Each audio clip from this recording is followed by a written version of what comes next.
Dates for the stimulus checks have been announced, so you want to continue watching this video to find out when you can expect to receive a stimulus check. So yes everybody, like I said, stimulus payments are being sent out, and this is very exciting news for many people. Now if you think President Biden is doing all that it takes to send out stimulus checks, tell me down in the comments. Leave a comment down below saying yes or no. Or as we speak here, and that we will vote on in another hour or so. So Joe Manchin was in a meeting earlier this week with the White House Chief of Staff, and after the meeting, Manchin told reporters that the president's top advisors now acknowledge that inflation is a major concern and must be addressed.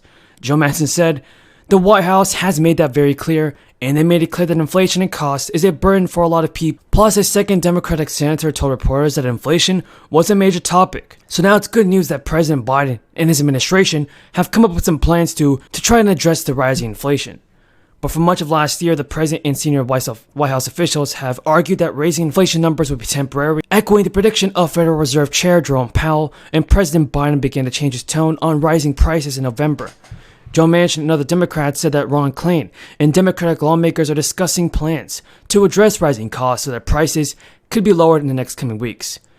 Senate Democrat Jackie Rosen of Nevada attended the meeting. He told reporters that what we talked about was one of the top lines that will probably be coming for the State of the Union, some of the most important things that we're working, all the jobs and the economy that is going to be improved because of the infrastructure bill. So I do support the infrastructure bill, and I do think President Biden could make a better move with stimulus payments if it gets the infrastructure bill approved. But everybody, let's wait and see what President Biden does. Hopefully he can get the job done this year. Should I support? As I wish the athletes well, I do not encourage them to speak out against the Chinese government there because I fear for their safety if they do. I remove all doubt about why I said they shouldn't speak out, because I fear for their safety. So I hope they're safe athletically, politically, and every other way. So the Build Back Better reconciliation bill is just one of two huge pieces of legislation that formed the centerpiece of Biden's domestic agenda. While the other bills focus on infrastructure, the Build Back Better focuses on a long list of social policies and programs ranging from education to healthcare to stimulus checks to housing to even climate. So with Republicans unified in opposition, Democrats could use a special budgetary process known as reconciliation to avoid a 60-vote filibuster threshold and pass the bill on a party line vote. So there are many great provisions that could be included in the Build Back Better bill, and the passage of Medicare is also one of them. So prescription, everybody. So Medicaid is the government-run healthcare program for low-income families and disabled people who may be unable to get private insurance. The bill would remove certain income and health limitations to allow more people to qualify for the first time. So Biden's 2020 presidential platform included a guarantee of preschool for all U.S. children ages 3 to 4. So with the legislation, Biden hopes to make that plan a reality for the families that chose the public preschool route. The White House estimates it would save them around $13,000 a year. And prescriptions in the United States are more than 2.5 times more expensive on average than prescription drugs in the rest of the world. The U.S. ranks first in the cost of prescriptions like insulin. In addition to expanding Medicare services, the Build Back Better would give Medicare bargaining power to negotiate the cost of prescriptions. And also, the social spending bill would help ensure all new working parents and caregivers job security and almost 3 months of at least partial paid time off after these major life events, especially during the time of the crisis. So millions of Americans suggest that Biden's administration pass the bill as soon as possible, and I definitely agree with them. President Biden has to do a better job on this, and more stimulus payments must be approved. Thank my distinguished colleagues with the DPCC for their presentation. Questions? Mr. Chair, just on Build Back Better, yesterday Senator Manchin said that it was effectively dead. So how frustrated are you as House Democrats since you got the ball to the other side of the field, and are you worried that it could be dead the longer this drags on? We're not frustrated. I don't believe that Build Back Better is dead. The Senate will have to work through its dynamics. We're going to continue to focus right now in the House on making sure that we pass the America Competes Act, which is going to address the supply chain issues that we're confronting right now, which has caused some inflationary issues that the American people are dealing with. I'm hopeful that our Republican colleagues will actually join us in this effort, and instead of simply talking the talk, that they'll walk the walk. The Senate dynamics will work itself out. But I think right in front of us right now is the American Competes Act. That is an important step forward for everyday Americans and the American people. I mean, as far as the policy and communications team are concerned, can you speak to what that means for your messaging? Do you talk about it? Do you not talk about it?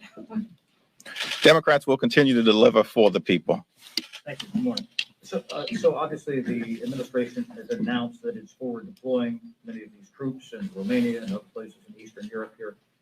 This is a different, the makeup of the Democratic caucus is different than some years ago, right after 9/11, where you had one member who voted against the AUMF after that. Nobody's talking about an AUMF this time, but historically there have been resolutions and concerns expressed by Congress as it pertains to war powers. 95 Bosnia, 99 Serbia. What is that talk in your caucus, especially from those on the left who say, we are Congress, we need to assert ourselves, diplomacy is the best answer, which is something that a couple of the members have said. What's the approach? What do you hear? Well, we haven't had a caucus-wide conversation about this particular subject yet. We are going to have a bipartisan classified briefing on the situation in the Ukraine tomorrow. I'm sure members will be able to express their perspectives there. But President Biden and the administration, I believe, have been operating constructively, working with our NATO allies and our European allies to try to de-escalate the situation. And they'll continue to do the best they can. And I've got full confidence in the Do administration. you see any divides in your caucus? And maybe Mr. Rude served in the military force on but any divides in the caucus between the administration position and based on what I laid out the premise about war powers? I think I'm going to refrain from commenting in terms of anyone's perspective until all of us have had the opportunity to hear the bipartisan briefing tomorrow. I have a question on the Competes Act. So there are some proposals in there to crack down on human rights abuses in China. Would you say that that's just as important as the investments that we're doing in the domestic manufacturing and production?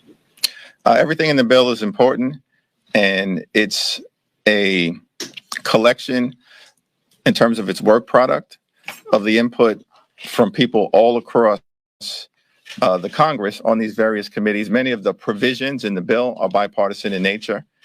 And I think everyone recognizes, certainly within the House Democratic Caucus, the importance of passing a bill that is going to create millions of good paying jobs, that's going to relieve some of the supply chain pressures that we have, directly confront inflation, and ensure that American manufacturing can be competitive, that we can restore it, and that we can continue to lead in technology and innovation moving forward. And let me yield to anyone. I promised you you'd have a union president, and I am, because you're the best.